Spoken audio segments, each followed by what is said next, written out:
Mambo vipi? Leo tunaenda kujifunza kuhusu Microsoft Word. Microsoft Word ni application ambayo inatumika kuandika barua, kutype vitu mbalimbali, unaweza kuandika notes, unaandaa vitabu. Leo tunaenda kujifunza jinsi ya kufungua na kusave kazi yako. Kuhusu kujifunza zaidi tutawafundisha kwenye tutorials zingine mbele. Leo tunaenda kujifunza kuhusu jinsi ya kufungua na kuisave kazi yako tu kwa kifupi. Hatua ya kwanza, utafungua kwenye start button hapa, utatype Microsoft Word, then itatokea hapo namna hiyo, utai open.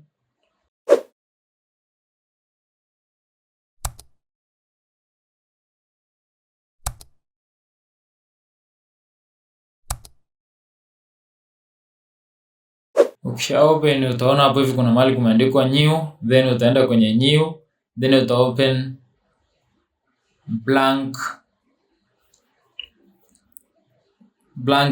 Bwana, kama hujasubscribe bado channel yetu hii, subscribe, like, share, comment kama umefurahishwa. Leta tutorials zingine nyingi na kwa ajili ya wewe. Ukishaifungua utaona hapa hivi kuna tunataka tuandike title. Utagusa hii hapo juu, kuna mahali kumeandikwa title, gusa hapo, then utatype title yako hapo.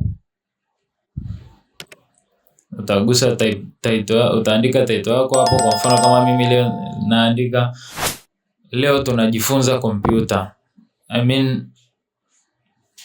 Leo tunajifunza Microsoft Word. Labda nitasema namba 1, vitu gani vya kuzingatia? Nitasema namba 1 labda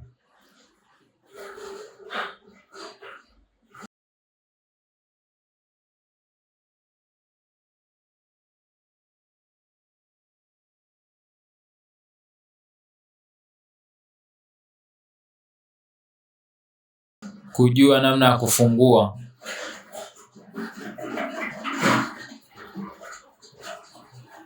Kufunga na kufungua. Namba 2 nitasema jinsi ya kuandika au kutype. Ukishaifungua sasa namna ya kuandika. Nyingine nitasema kusave kazi. Jinsi ya kusave kazi yako, then mwisho ni kufunga.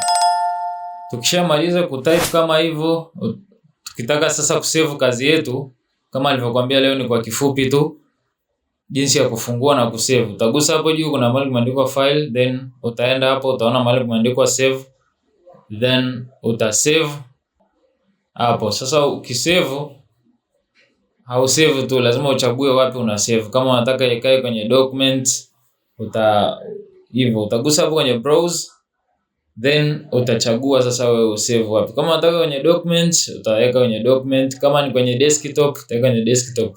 Mimi leo nitaweka kwenye desktop yangu, kiasi kwamba ukiwasha kompyuta tu inakuwa iko pale.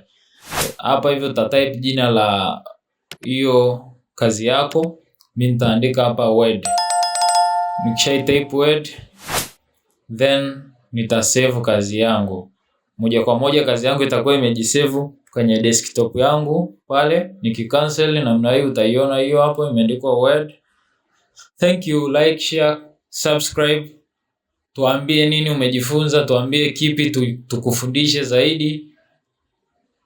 Simple like that.